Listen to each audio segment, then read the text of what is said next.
Abot kamay na pangarap. Full episode 306. August 31, 2023. Masayang-masaya si Lenneth dahil sa wakas ligtas si Annalyn. Bakit ka, Casey, bumalik ka doon? E paano kung napahamak ka? Habang umiiyak, nanay, okay lang po ako. Sorry po nanay, hindi ako nag-iisip. Sorry po. Mabuti po nandun po si Doc Linden. Niligtas niya po ako. Doc Linden, salamat, ani Lenneth, at niyakap niya ako. RJ, paano kaya kung malaman ni Moira na handa mo siyang iwan para kay Lenneth? Ate, kung pwede sana wag muna makakalabas ito tungkol sa pamilya ko, antayin muna natin na may maalala pa akong iba. Ayaw ko magka-problema pa lalo na kay Zoe.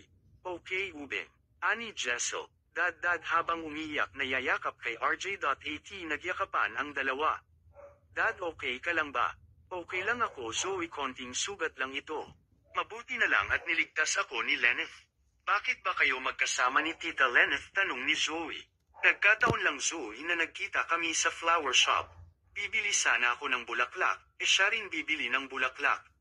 So ayon lumindol kaya ayon na trap kaming dalawa doon.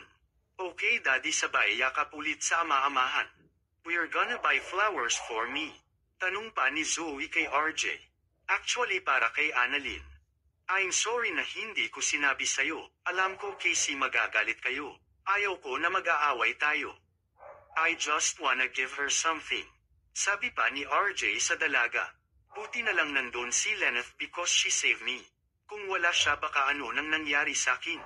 Kaya may pakiusap ako sa'yo, anak. Kung magkita kayo ni Lenneth, wag mo naman siyang awayin. At yamakap ulit ang dalaga kay RJ. Nico, tawag ni Doc Linden sa binata. Salamat sa pagligtas kay Annalyn, tubo ni Nico kay Doc Linden.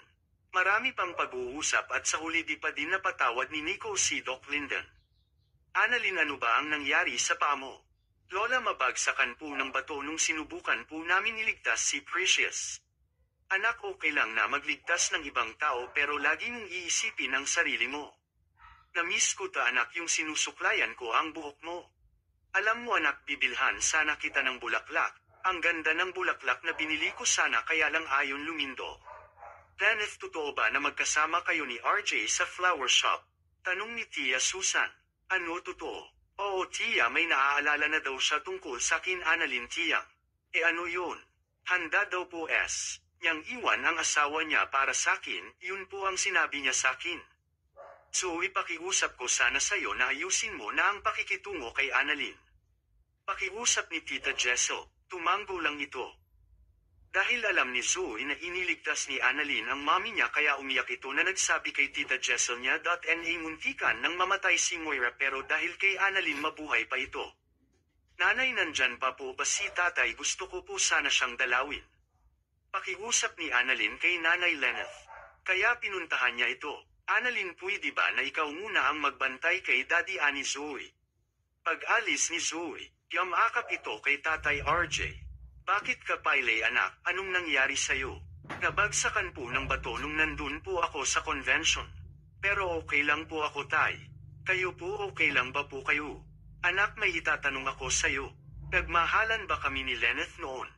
Naalala ko na kasi na minahal ko siya at handa kong iwan si Moira dahil sa kanya. Bakit, Tatay, kapag binigyan po ba kayo ng tayans, mamahalin niyo pa rin po ba si nanay? At di nakasagot si RJ. Abangan natin next upload ang sagot niya. Don't forget to like, follow and subscribe sa ating fan page at YouTube channel. Maraming salamat po sa inyong panunood.